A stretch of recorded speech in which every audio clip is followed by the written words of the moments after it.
கர்த்தருடைய பரிசுத்த நாமத்திற்கு சோஸ்திரம். புதிய நாளை கூட்டி கொடுத்து எங்கள் தேவனுக்கு நன்றி கூறி நீங்க எல்லாரும் தேவனுக்குள்ள மன மகிழ்ச்சியா சந்தோஷமா இருப்பீங்கன்னு நான் விசுவாசிக்கிறேன். ஆண்டவராகிய கர்த்தர் இன்றைக்கு ஒரு வேத வார்த்தையின் ஊடாக உங்களிடம் பேச சொல்லுகிறார். 1 கொரிந்தியர் 16ஆம் அதிகாரம் 22ஆம் வசனம். ஒருவன் கர்த்தராகிய இயேசு கிறிஸ்துவிடத்தில் அன்பு கூறாமல் போனால் அவன் சபிக்கப்பட்டவனாய் இருக்க கடவன். கர்த்தர் வருகிறார்.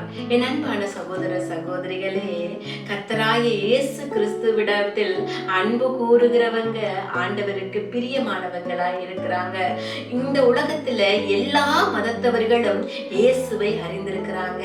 இயேசுவை ஒருவர் அறியாம இருக்கிறாங்கன்னா அவங்க சபிக்கப்பட்டவங்களா இருப்பாங்கன்னு அப்போஸ்தலராகிய பவுல் சொல்லுறாரு. கொரிந்தியர் சபைக்கு சொல்லுறாரு, நீங்க எல்லாரும் இயேசுவை அறிந்திருக்கிறீங்க. இயேசு என்பவர் மதம் மாற சொல்லல, உங்கள் எல்லோரையும் மனம் மாற சொல்லுறாரு. மனம் மாறி அவருடைய வழியில் நடந்து வருகிறவர்கள் ஒரு நாள் வெட்கப்பட்டு போனதில்லை. ஆண்டவர் சொல்லுறாரு, மனம் திரும்புங்கள், பரலோக ராஜ்யம் சமீபமாய் இருக்கிறது. ஆண்டவர் எங்களுக்காக சிலுவை ஏந்தி மரித்தார்.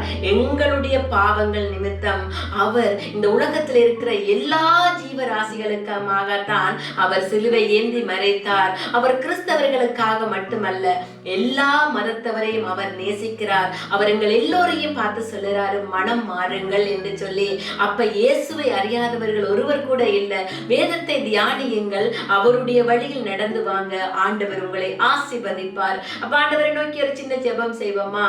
அன்பான தகப்பனே, அப்பா எங்களை மனம் மாறுங்க என்று சொன்னீங்க. ஆண்டவரே, அப்பா உம்மை அறியாத ஜனங்கள் யாரேனும் இருப்பார்கள், ஆனால் உம்மை அறிந்து கொண்டு உமது வழியில் உமது வேதத்தை தியானித்து உம்மை கிட்டு சேர உதவி செய்யுங்க. உம்முடைய அன்பை பெற்ற நாங்கள் உம்மிடத்தில் அன்பு கூற எங்களுக்கு உதவி செய்யுங்க. இயேசுவின் நாமத்தில் ஜெபம் கேட்டு நிற்கிறோம் பிதாவே, ஆமென்.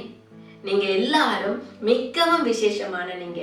ஆண்டவர் உங்கள் ஒவ்வொருவரையும் ஆசீர்வதிப்பார்.